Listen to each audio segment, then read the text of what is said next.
need a high-end designer or a lot of money to get a luxe look. Be your own interior designer. This is Affordable Interior Design, the podcast. Here's your host, Betsy Helmuth.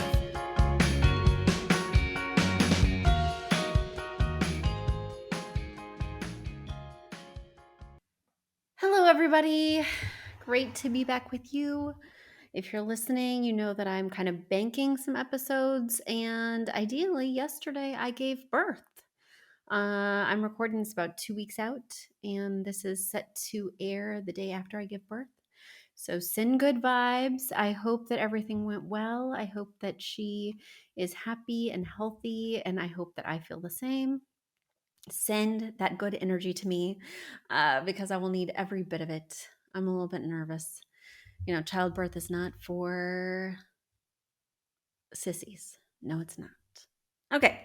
Anyway, scrambling to complete a lot of big projects before my maternity leave. And one of the projects that is really fueling me up that I have been excited about and dedicated to since January is my new memoir that I'm writing, which basically shares the evolution of my journey as an interior designer. From hobbyist who really had no clue what she was doing, all the way to somebody who's been running a firm for now 18 years. We just had our 18th anniversary last month. And, you know, I'm so remiss because I never take the time to stop and celebrate. Like, I deserve a freaking cake.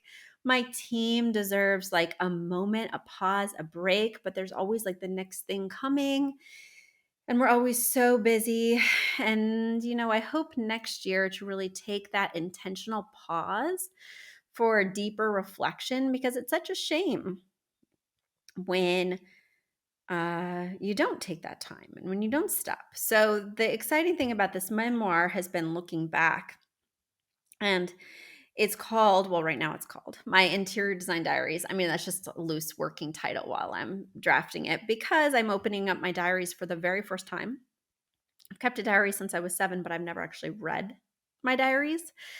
I just lock them away in a safe because, you know, I don't want my family reading all of these dirty details of my personal life. Nothing got too exciting at age 7. But then as I moved into my college years and my New York years and, you know, tumult and emotions and all this stuff, it's just for me. But it's a great snapshot, a great retrospective that shows me sort of how I got from there to here, which was a very circuitous, strange path. And now I've taken thousands of clients. So I'm kind of aligning my own personal journey and evolution of becoming an interior designer with these key moments and these key clients. So in order to write this book of personal essays, you know, I've been taking lots of classes and meeting with a coach to get an understanding of what you really need to pitch. And my understanding is that I only need to write 3 or 4 chapters. So I'm going to give you a preview of what those 3 or 4 chapters cover, because as of this recording, I'm just completing chapter 9 and I'm so excited. It's my most emotional, most painful chapter, but I'm excited to get it down on paper and sort of, you know, memorialize these big moments that otherwise I tend to gloss over or not stop to really digest outside of that initial recording of them in my diary. So the very first chapter, I'm focusing on my very first client, which happened just shortly after 9/11. I had just moved to New York City and was a painter and had no intention of ever becoming an interior designer. And then I worked with this very cocky, interesting finance bro type, and wound up designing his entire space. And while that ended in a really painful way, it was because of that experience that I became an interior designer. And then I go on to share chapters 5 and 6, because you can skip around when it's a book of personal essays and you're submitting to agents. So I go from chapter 1 to chapters 5 and 6, which I think are the most like outlandish chapters, because I'm working with the biggest celebrity I've ever worked with. and the biggest budget I've ever worked with, and the sort of most high profile space and address, and just totally working in a completely new way that has lots of fun involved because I'm spending so much money. I need no approval. I'm even designing my own furniture at this point, and I'm working for a celebrity that I've revered for years. And then, of course, something goes awry, and you'll see sort of my evolution there because at that point, I already had like a mid size firm, I would say. Not that I have a big firm now, but for where I am now, if I were to look back, that was kind of the middle of my growth. So it's also the middle of the book. And then I'm fast forwarding to chapter 9 in terms of fleshing that out. And if you've been a long time listener, you've heard some of these stories along the way. But in the book, I'm putting down every detail, right? And really getting into the nitty gritty. So the one thing I didn't share regarding chapter 9 is I shared with you guys that I lost a baby sort of late in a pregnancy, and it was very devastating. And it was very devastating because, I mean, just full disclosure, even though I hope I don't cry again, I didn't the baby didn't die inside me. I had to make a choice to terminate the baby due to extreme defects. And it was very difficult and a choice I don't wish upon anyone. But it was particularly gut wrenching. Ugh, pun intended. Ugh. Anyway, it was really hard. But the way that aligns with design, because you're saying, Betsy, that's just your personal evolution, just your personal journey, and you're not wrong, except that at that time I was designing for another very prominent figure who was in politics and was actively working to prevent the very procedure that I needed in order to anyway. So, as you can see, it's been a very painful chapter to write. It's also been very painful because I'm writing it at a time when I'm about to give birth. So, I'm kind of going through one of the darkest times in my life in terms of baby experiences at one of the, I would say, brightest, but this one has been conflicting too, to have a kid after you have a 12-year-old and a 10-year-old. But it's just really funny how it totally coincided with this client and how the conflict of working with this client and going through my own personal experience at the exact same time, right at Christmas, was just such a culmination of all these feelings and kind of growing through that. So this is really a very revealing memoir that's going to be sharing a lot of things and exposing a lot of vulnerabilities and exposing potentially my notorious clients. And even though I'll be giving them pseudonyms, in lots of ways, people will know what I'm talking about. And I'm excited to share that all with you. So, just to let you know a little bit about what I'm working on and what's going through my mind and what may be upcoming, because I'm hoping that this will get snapped up right away by an agent and be on shelves near you very soon. And if it's not, I plan on submitting some of these as like personal essays to different outlets. But I think it's going to be pretty illuminating either way. All right, let's jump in and get to some of your questions. Very excited to dig in this old mailbag here. And the first question comes from Megan. Megan is writing from Marietta, Georgia, and she says, Betsy, you were so helpful with my last question about my living room that I'm hoping to pick your brain for some more great tips as I work on my primary bedroom. We've lived in our home for just over a year, and this space has not gotten much attention. Originally, the room was set up to include my son's bassinet and changing table, but now that he has his own room, I'm ready to think about this space a little bit more. I just purchased my bedding and curtains, and I absolutely love this Pottery Barn floral design. And I'm thinking it might be my inspiration piece. I'm hesitant though, because I do like to change out my bedding every now and again. I know for sure I would like my room to include green with touches of pink or rose. My style phrase is romantic English country. I've been considering a vanity table between my windows and possibly a dresser that sits horizontally. I think my king size bed is placed on the correct wall, but I need some art above it. What size do you suggest for a king size bed? I appreciate any suggestions you can send my way, and congratulations on your baby girl. Well, thanks, Megan. So let's dig into your question here. I'm excited to help. And before I do, let me just kind of give a snapshot of the pictures that I'm seeing so other people can understand what everything looks like. So when you walk in, your bed is kitty corner from the main point of access, which is just what I look for. Excuse me, guys, I still have the acid reflux. Even though in real time I gave birth yesterday, in recording time, I am at the peak of reflux. Okay, anyway, so you've got your bed kitty corner from the main point of access or that entry door. And I love that. That is ideal feng shui. You can see people coming and going, and you aren't so vulnerable as you would be if you weren't facing the door. Also, it's the most beautiful first impression. When people fling open the door, they're seeing the bed flanked by the nightstand, so that really makes it feel beautiful and impressive, etc. Your bed is like a beige tufted wingback bed. It is a king flanked by two white nightstands that have a couple of drawers and some tapered legs. I was surprised when I opened it and saw the bedding. Based on your description, I thought it would be more pink and rose and green, but it really does feature a lot of colors, from like blues or icy purples to goldenrod colors. So, do I feel like it's English country? Absolutely not.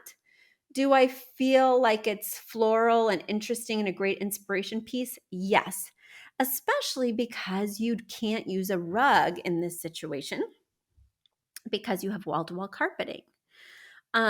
So in this case, I may have suggested a rug because you do love to swap out your bedding. But I think what I might choose instead is that piece of art above the headboard to be that beautiful inspiration. Now, as longtime listeners will know, when I'm choosing a piece of art to go above anything, whether it's a bed, whether it's a console, or even a vanity, what I do is I take the length of that item.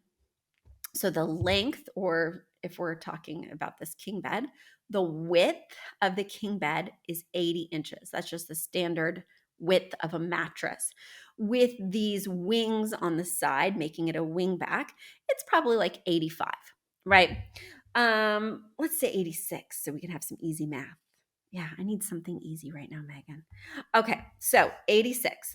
So what you want to do is you want to take 50 to 75% of the length of that piece that's going to be above, and that is the length of your artwork. So let's see here. We can easily do 50% of 86, which is 43, but I can't easily do 75%. Let me just use my calculator. So we're looking at 43 to 65 inches long for the artwork in an ideal world. So it can range anywhere between there. And if you're a professional designer like me, or if you spend a lot of time online, you know that the two standard sizes of length of artwork between those numbers, 43 and 65, well, you're either going to choose probably a 48 or a 60. Now, because the bed is relatively high, you're going to need to do a piece of art that's not too tall because your ceilings seem like relatively standard. And so we don't have a lot of room to play. So I'm not so specific about the height of the piece. It's more the length of the piece that's really critical. In terms of the height, excuse me, reflex. It's going to be 18 to 24 inches high, just based on me eyeballing this picture and knowing the height of the bed versus the height of a typical 8-foot wall. Now, something that's bothering me is opposite the bed, you hardly have anything going on. You have this little like two-door console that's a glorified nightstand, but it's shallow. And then you have a tall dresser. Now, the problem is that this wall is about the same length as the wall behind the bed. So we are not experiencing balance in this room. This room feels like it has everything going on the bedside and not much going on the other side.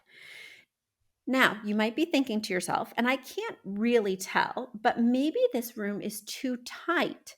Maybe it's too narrow to put a dresser opposite the bed or to add too much furniture because then you won't have an ample walkway. Let's just say that that is the case, even though I can't quite get the perspective from these pictures. You don't just have to put bulky furniture to make a room feel balanced. You could put like a very large mirror, like a full length mirror. You could do like a gallery wall that has a series of pictures. You could center this tall dresser opposite the bed and flank it with large artwork. So there's lots of ways that you can visually balance a space without adding bulky furniture that takes up floor space, that takes up square footage. It can just take up wall space and then have that gravitas that we're looking for so that one wall doesn't feel super busy and the wall opposite feels super empty.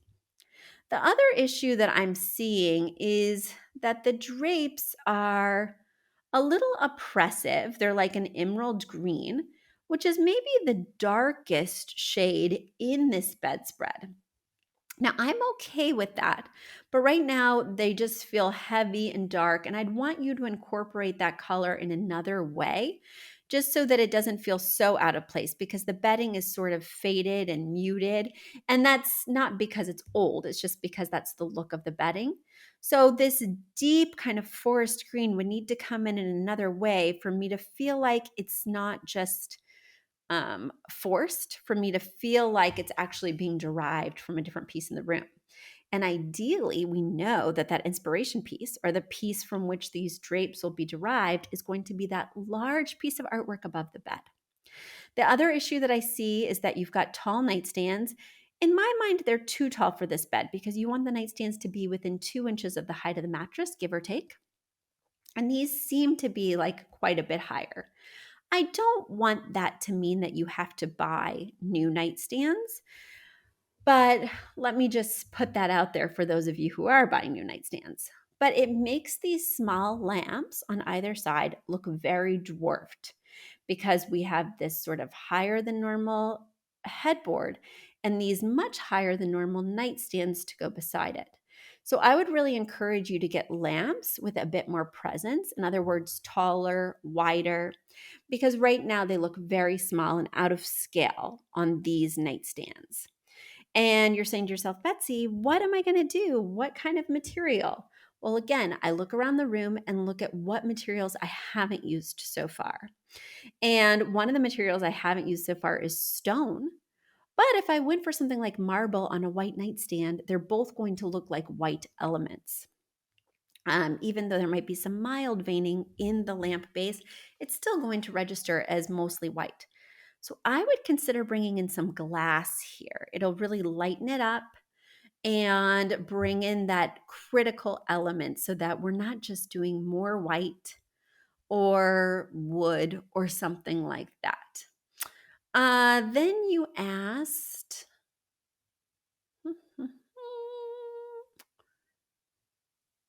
well, you didn't ask, but I'm just going to tell you about your two-word phrase. I think it's problematic. For me, this is really not reading English country at all. And maybe it's because you haven't added additional pieces. Maybe it's because it's not complete. Right now, I'm definitely getting the transitional vibe with the tapered legs on the nightstands, with the tufting on the bed, as well as the wingback silhouette. But, you're going to have to get more into sort of ornate elements for me to feel like we're in English country here. So, if that is the direction you feel dedicated to, I want you to lean in harder because it is not registering. So find an inspiration image online at my favorite house, houzz.com, or another website. Just type in English country cottage or whatever you want to do. But it's just not having those elements enough for me. Right now, it's only the bedding that may be slightly leaning that way. And I'd really rather you make a stronger statement. All right. Well, that is my episode for today, guys. It has been so wonderful to be with you. And thank you all for sending in your questions. I just love answering them each and every week. If you have a question, send it to, you'll go to, affordableinteriordesign.com/podcast. Once again, affordableinteriordesign.com/podcast. And there you can submit your question to me as well as pictures. All right, everybody, until next week. Bye. A big thank you to Aton and the Embassy who wrote our theme song. A shout out to Catherine Heller who owns the podcast shop and is our editor extraordinaire. We also want to thank Ginny Sunasan and her team at the Savvy Podcast Agency for their help with our social, our YouTube channel, and so much more. We also want to thank Uploft, which is our parent company who supports this podcast. And lastly, we owe a huge debt of gratitude to you. Thank you so much for tuning in and for all your support.